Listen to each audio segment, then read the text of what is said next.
The one nice thing that I like about being a chiropractor, people taking them from where they're completely incapacitated and working with them through that process to, you see results. They notice that what we're able to do makes a huge impact on their quality of life, and they're able to get back to work, get back to doing the things they love.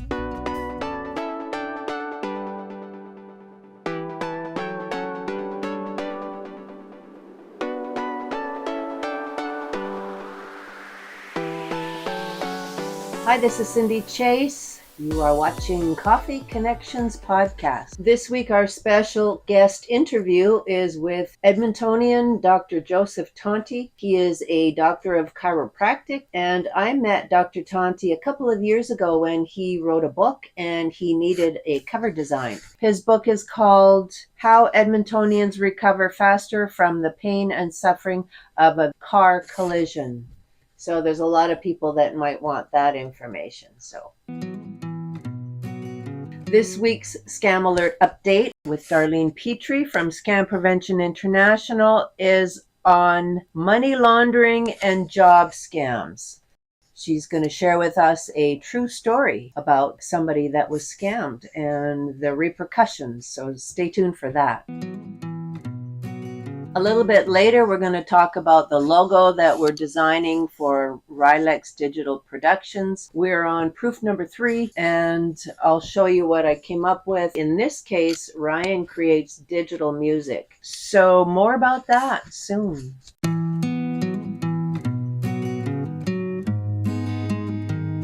Our update on Ryan, who is in a wheelchair because he was in an accident and he's paralyzed from the waist down. He's learning how to function, and if you watched last week and the week before, you'll know that we've started doing pulsed electromagnetic field therapy on Ryan. He is starting to get some sensations that he didn't have before.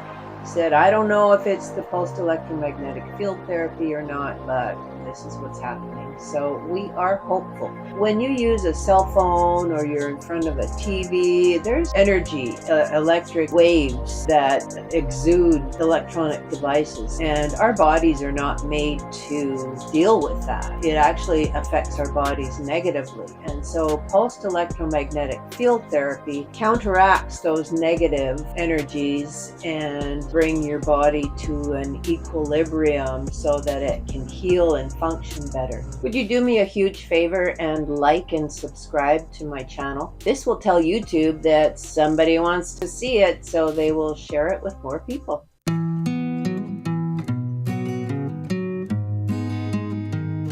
Today, our Scam Alert update with Darlene Petrie is going to be very exciting. Darlene, tell us all about it. Okay, yes. It's that time of year, people looking for jobs. It's Christmas time. They want to get more money. They need the funds, or they're looking for temporary employment. So I thought today I would do job scams. But often what comes along with job scams when you're looking for jobs is money laundering. So I'm doing money laundering and job scams. They often go hand in hand. I have a story for you. Okay, good. It's Sarah, and she was looking for a job in financial management. And she was looking for something where she could work from home, make a decent salary. And she came across an ad that said financial manager position. And she thought, well, I qualify for that. I'm just graduated from university, but I have business admin, and I did some work during school break. So when she spotted the listing, she thought that the description was her ideal dream job. So she applied for it, and it did offer her the opportunity of flexible working from home, and did promise her a good salary. And she was to be paid at the end of each month. Right. So initially everything seemed legit, and the company gave her, onboarded her a lot like a company would. The company gave her detailed instructions and support. And I know we had talked before about when people have jobs online, and one of the signs is that they ask for a fee up front, but they didn't ask her for that. Right. So, you know, in all, you know, looking at this, everything seemed legit. Right. But after a few weeks, Sarah noticed that transactions usually involved large sums of money from multiple sources. And unknown to her, these were from illegal activities, and they were, you know, cleverly disguised by the scammer to appear legitimate. And so she was transferring money back and forth to different banks and to different people, paying them for what she believed was different services. So unfortunately for Sarah, she received a visit from the authorities informing her that she had been involved in money laundering scheme. Wow. And to her, it was unknowingly involved. She had no idea. She didn't have that sixth sense, no gut feeling, nothing like that. And to say the least, she was shocked and very terrified. And unfortunately, Sarah is now facing legal charges. We don't know what will happen. You know, like I say, praise God that Sarah did keep all of the transactions that she made from the time she applied for the position to now. So she has a lawyer, and her lawyer believes that she won't be convicted and that the charges will be dropped. But still, you know, her name is out there, and she's worried that her reputation is ruined. Exactly. So what about the employers? They're really hard to, they don't Find. usually charged with anything because they're overseas. You don't know where they're Oh, right. operating from. So, you know, she was informed that her dream job was a scam and that it was Right. designed to exploit her into money laundering. So here's how the scam works. You know, Okay. scammers craft convincing job postings and offers, usually, you know, in this particular case, financial manager or similar roles. And then they offer, you know, to give you a goods, usually, you know, an extravagant salary, and they apply benefits, and they often have you work flexibly, that you're allowed to Yeah. work Yeah. from home. And Yeah. I see those often. I see those all the time. In fact, I have a friend who almost fell for it, who, you know, he sent me this information, and I'm like, it's a scam. Like, please don't apply. Yeah. So, and thank goodness, that didn't happen. So, Right.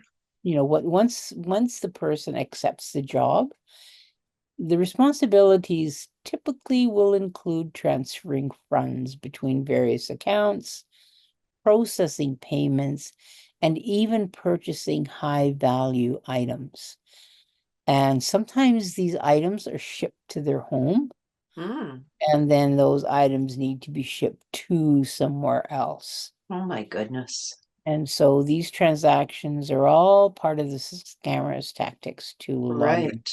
It takes the onus off them. It puts, I mean, it leaves a trail and you're the one caught red-handed, basically, eh? Yeah, you're the one that has the trail, they don't. So they're basically moving funds, Mm, illegal activities mm, into legitimate financial systems without raising suspicions. right. Well, So well, how to spot the scam? okay. Well, it's that too good to be true. If the offer promises, you know, extraordinarily high pay for minimal effort, that's got to be a red flag. Right. Lack of verification. Mhm. So because Sarah was fairly new to the workforce, other than, you know, working summer jobs and stuff like that, Mhm. um, with legitimate companies, they usually conduct thorough interviews and background checks. Yeah. Often scammers will skip this step. Right. And in this particular case, the scammer, they did Right. do an onboarding, but not the usual Right. background checks and Right. and the job description, was fairly vague. Like it was, the job description itself. There's like there's the job when you're posting it, that's a page. Well, her job description was a page. Mm. And didn't have any of the other, it didn't have a lot of criteria in it for her. So be cautious of jobs that don't have a clear defined role. Right. And although this wasn't her, do be careful of unsolicited offers. Receiving an offer. Like I get texts all the time asking me if I want a job, working from home. And so, don't receive any of those job offers that you didn't apply for. Right. And again, it's that pressure to act quickly. If you start this job right away, we need somebody urgently. So and you start. How soon can you start? Yeah, exactly. Yeah. So again, how to avoid this scam? Research the company, verify the legitimacy of the company by check for their official website. Firm job details. Contact the company directly from information used from another source, not the information that they gave you. Yeah. Ask questions, and verify the employer, and use trusted job portals that that are legit. And then if you are scammed, cease communication immediately, report it, monitor your accounts. And I always say seek legal advice in case they do come back and find a way into any of your accounts. Right. And educate others. Please share this information far and wide. Right. Well, thank you, darling.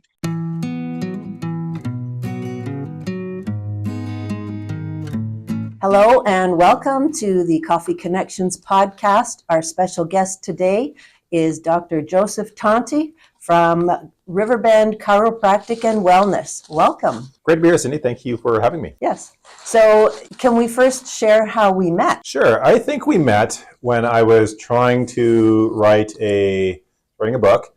What was the title? About car accidents, essentially.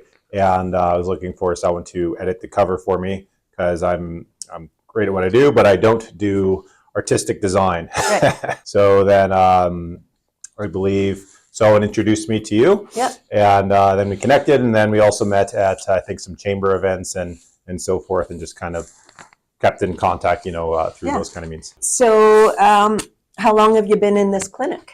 So I just bought into this clinic with Dr. Berg. Dr. Todd has been, he started this office 30 years ago or so. Wow. Yeah, so he's been here 30 years. The one receptionist, Julia, she's been here 16 years. Kim, our massage therapist, she's been here for 20 years. Wow. So people like to stay. Hopefully means we're doing a good job. And then I just joined recently in August. August 1 was my first starting here full-time. I was here kind of for a couple months sporadically, but full-time starting in August 2024. How did that work with your previous patients? Did they come over here too, or how does that work? Yeah, so I've been working in Edmonton I believe Ashley and I moved to Edmonton in 2018 or 2019. And since then, I've been working at a couple of different offices for periods of time. Most recently, I was working at an office in town for about 4.5 years or so. Right. But over the past year, I really decided that I wanted to do my own thing, branch out on my own, and start my own practice. Right. And Dr. Todd was looking for someone to come on board, and just seemed like a great opportunity to start from there. So reached out, and then we just kind of kicked it off, and here we are. Yeah, here we are. So can you tell us how you got involved with chiropractic? When I was in university, I was in human kinetics, University of Guelph, go Griffins, and it's in Guelph, Ontario. I was in my fourth year, and I wasn't quite certain what I wanted to do. I knew I wanted to be in some type of healthcare, working with people, love helping people. A lot of people, they say they want to help people, and that's why they go into their careers. I want to be doing something with my hands. I want to be helping people. I didn't want to be doing backbreaking labor. I had a couple summer jobs where I was roofing, so we did shingles, and I was laboring for that, and that just that's pretty brutal on your body. Guys that do that for 20, 30 years, you can see them walking around. You can tell that they've done backbreaking labor because the way they move around, and I didn't want to be doing that, and I wasn't really sure what I wanted to do. So what I decided to do is I was shadowing a bunch of different healthcare providers because I think, I want to go into healthcare, possibly some fitness training. So I had the opportunity to do that. Shadow athletic therapists, physiotherapists, massage. I've talked to a couple of medical doctors, chiropodists or podiatrists, a couple different, a lot of different health fields. And there was a couple that I didn't like, just in terms of couldn't see myself doing that. Like what? For example, athletic therapy. Most of the time, at least at that period of time, what I perceived was that you're following teams around, you're working for a team, right? And when did teams play? When are you working with the team? Well, it's at night, and it's on the weekends. And I'm like, when I'm up, when I'm all grown up, in school, and I have a family and stuff, do I really want to be following these teams around the country or wherever it is? And so that wasn't really for me. The training, I hate counting reps. Again, this was my perception at the time. I talked to a couple of medical doctors, and every time I saw a medical doctor, you go to your family doctor, they do not seem very happy. They seem miserable. I know, right? And a lot of it's they're overworked, they're overstressed, there's a lot of stuff going on. And I didn't really feel like I wanted to be miserable for most of my life. Again, this is my perception. I'm not saying doctors are, but this is my perception. And so I really wasn't sure what I wanted to do. I was thinking about possibly going into research. I remember my girlfriend, now wife, at the time, she was like, so what are you doing when you graduate? And I was like, I was kind of hemming and hawing. And now I know she was probably thinking like, do I really want to be with this guy? He seems really uncertain. Oh, okay. But then I hurt my back and I went to a chiropractor. My cousin recommended someone that they went to, and it was the coolest experience ever. And it felt amazing. It's one of those things, I get patients now that do it, they're in their 20s or late teens, and they get off the table and they're like, what just happened? And there may be some cuss words, and they're like, I feel amazing. Wow. Why wasn't I here years ago? Immediate, right? Sometimes you get that immediate response, especially a young, healthy person. Oftentimes they respond really fast. So I kind of had that experience. And then I had the opportunity to shadow, I went a couple times. I told my mother about it. She's having some issues, and it really helped her. She continues to see a chiropractor. They're in Ontario, so they don't come see me because that's a bit of a commute. And and then I shadowed a chiropractor. I shadowed a couple different ones. I talked to a bunch of them, and it seemed like the perfect fit for me. So I applied to CMCC, and luckily I got in. I remember that application process was a huge. I'm not the greatest at writing essays, and I remember I was. That's probably the hardest I've ever tried on writing an application. You had to write an essay, personal essay. About what? I forget exactly. This was a few years ago. Yeah, show how committed you are. Why do you want to be a chiropractor? Right. Tell us your traits and, all those kind of things. Wow. So I did that. I had a bunch of people edit it for me, some chiropractors, some other people, some teachers. And luckily I got in. Wow. I guess it was I don't know why, but they accepted me. I did great. So in Toronto there at CMCC, I did pretty good there. And then I graduated in 2016. How many years of school is it? So with chiropractic, the way it works in Canada and the States, I believe, probably most places in the world, is as long as the chiropractic is a regulated profession there, you have to do your undergraduate, right? So that's 4 years. And then you go into chiropractic school. And that's a 4-year program. Wow. A lot of the time they do it in about 3.5, like you take some summers off. But it's a 4-year program in Toronto. So that's a total of 8 years. 8 years of undergraduate training, absolutely. Wow. And then I've also got I've done additional training because I like torture, apparently. More recently, the past couple of years, about 2 years ago, I underwent a fellowship training, become an orthopedic specialist. So I'm a chiropractic orthopedic specialist. Orthopedic is like bones and joints. Oh, yes. Yeah, so like an orthopedic surgeon, for example. Right.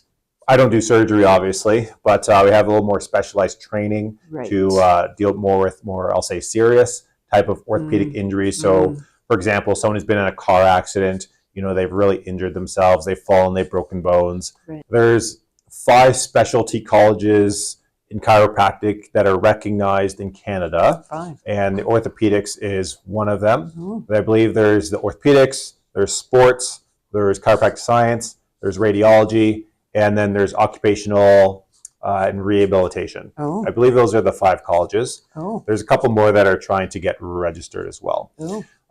And neurology, I believe, is one of them. Hmm. But as it stands right now, there's just the and so I'm part of that one. And essentially, we're specialists in treating orthopedic injuries, so aches, pains, injuries of the spine and of the body, essentially. Right. So a little more specialized training in Right. managing those types of conditions and getting people, feeling better. Nice. Did I mention to you that I used to work for a chiropractor? I don't remember, but probably. Yes. This was probably 20 or 30 years ago. I was a chiropractic assistant. So I worked behind the desk as well as go with him in the treatment rooms, because you have to have somebody there for safety. Do you still have to do that? Do you have an assistant go with you when you do adjustments? No, so a couple of offices work a little differently. Sometimes they'll have assistants. Some offices will have assistants, for example, that are putting different modalities on people, like heat, cold, stim. Might be doing some different types of therapies, like tissue Right. therapy or massagers, that kind of stuff. Yeah. While the doctor is doing somebody else doing more technical work that only they can do. That's right. So Yeah. technically, we're able to delegate certain tasks. Mhm. For example, the thing that we have to do is the diagnosis, right? Mhm. So we have to assess and diagnose the person. Right. So we have a duty to treat and all that. Mhm. And then, delivering there are certain restricted acts that only the chiropractor can do. Of For example, like course. manipulation or an adjustment. You don't want and you shouldn't have other people doing that. Yeah. But putting, stim on people and, but they're not regulated to just the chiropractor doing it. Right. I don't do that. So I do all the types of therapies that I'm doing. So I don't have people come into the room with me.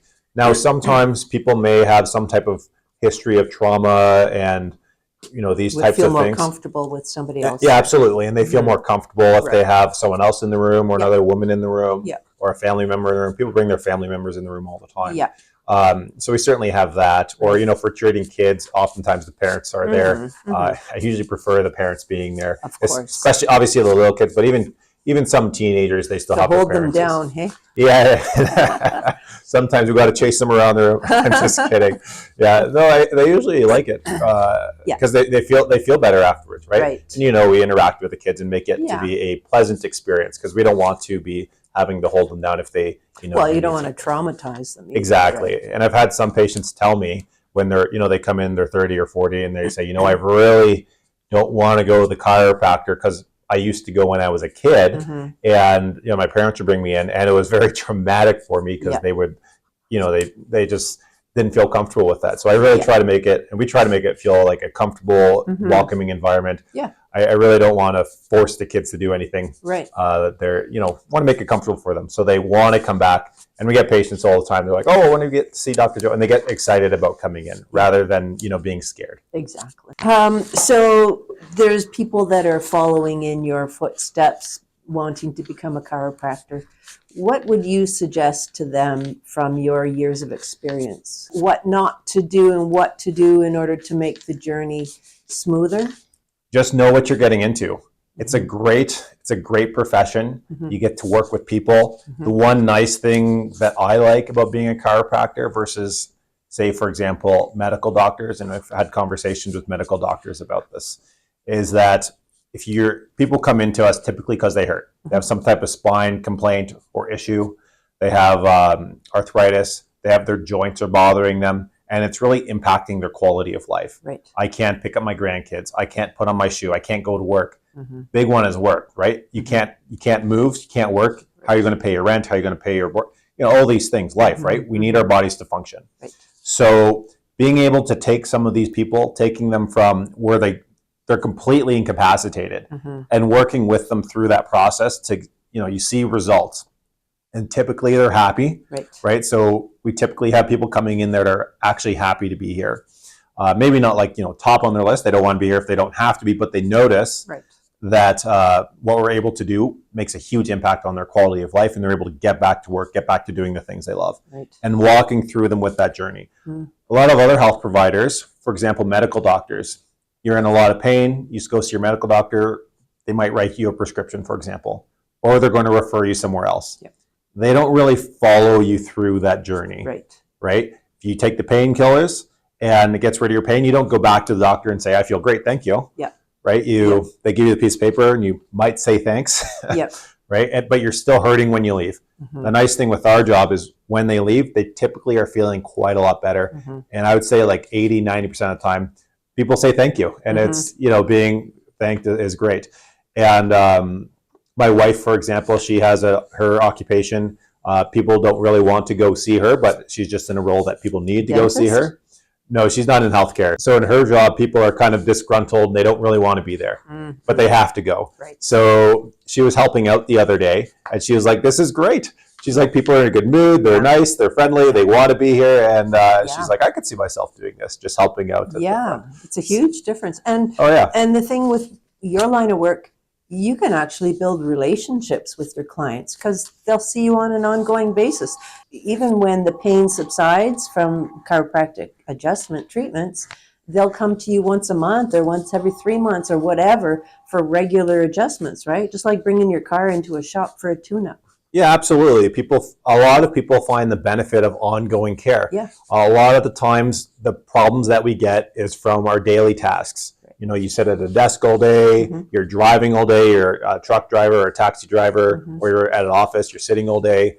The things that we do in our day-to-day lives, oftentimes that stress and strain kind of builds up, and then it causes problems down the road, right? And unless that is going to change, it may keep coming back. This is why a lot of times all the time, I give my patients strategies, things that they should and could be doing on a regular basis to keep them feeling better. Right.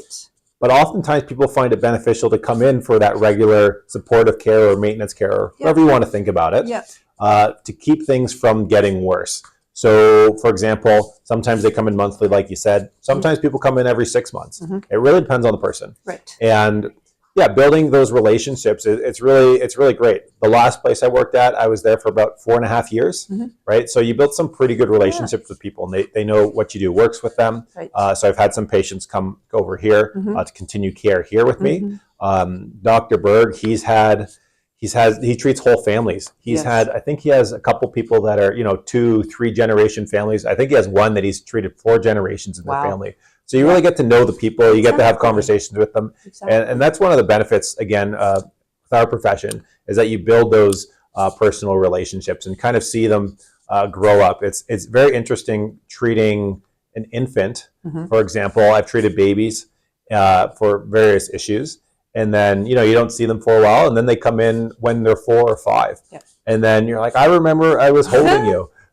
One of my friends, he's in Sherwood Park, and he was talking about a similar situation. And this person who comes in, he likes to tease him sometimes about when, he's a teenager now. He's like, oh, I remember when I was adjusting you and you pooped on my wall. That's funny. Yeah, because he saw when he was a baby, right? Yes. But obviously the patient doesn't remember about that. But seeing people grow up, it's really a privilege. It is.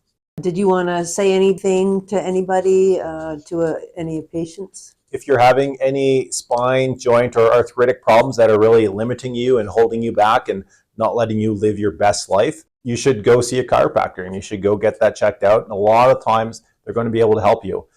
Sometimes people, they think that they're stuck with their pain. They might go see someone, they say, oh, there's nothing we can do. I was doing a talk with a group of seniors just yesterday on arthritis and thriving with arthritis.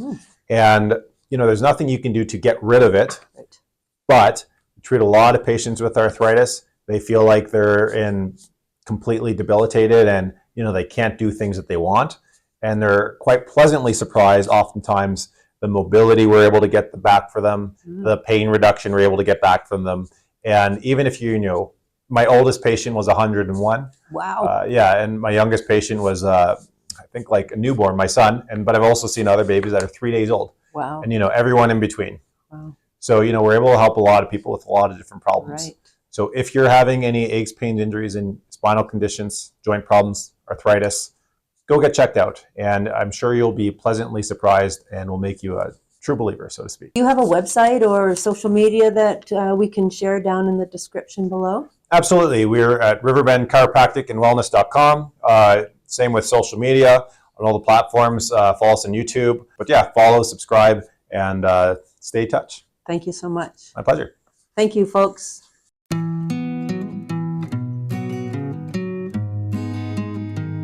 Welcome to another episode of Viewer Verdict, Help Create the Perfect Logo. We are still working on the 𝐈𝐧𝐼 Digital Productions logo for Ryan Dowse. Ryan creates digital music, and these are the initial 3 logos that I came up with from the sketches that I did. As you can see in proof number 1A, Ryan had changes. He wanted the RY to have a heart-like symbol, as he almost died in an accident, and the heart represents life. As you can see on the proof number 2 for the one with the heart, it is a little bit too graphic, and so Ryan asked for more of an icon or a clip art type heart. So as you can see on proof number 3 for option A, the heart is less of a 3-dimensional and more of a flat one, but after speaking with Ryan, he said that he would like the heart to actually be a part of the Y and the R, make it look like those letters are coming right out of the heart. And he wanted the heart white. So as you can see in proof number 4, that's what I did here. After I showed Ryan proof number 4 for option A, I realized it might look better if the RY was black and graduated into a red color, which leads into a red heart instead of a white heart. So I think we'll try that, unless you have any better ideas. Do you have any better ideas? Put it in the comments, please. So this was B, option B on our first proof, and Ryan liked this one a lot, but he asked if we might be able to put those red heart monitor lines right across the whole name 𝐈𝐧𝐼. So that's what I did on this next one, proof number 2 for option B. This was proof number 1 for option C. Ryan liked it a little bit. The musical bar behind the word 𝐈𝐧𝐼 was too small, so Ryan asked me to enlarge it so that the music notes D and P of the digital productions were actually sitting right on the bar. And so that's what I did for proof number 2 of option C. As you can see, the bar is enlarged, but I put it in a gray because the black was kind of overpowering the whole thing. And the musical notes for the D and the P are right on the bar, so it looks like it fits. And I used a data type font for digital productions to show that it is more digital. So do you have a favorite? We really need input here. Put it in the comments and let us know what you think.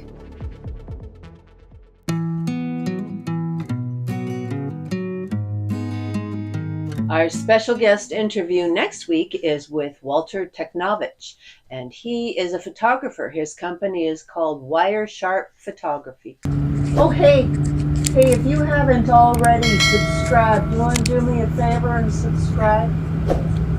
Hey, have you already subscribed? Don't forget to subscribe. Don't forget to like and subscribe.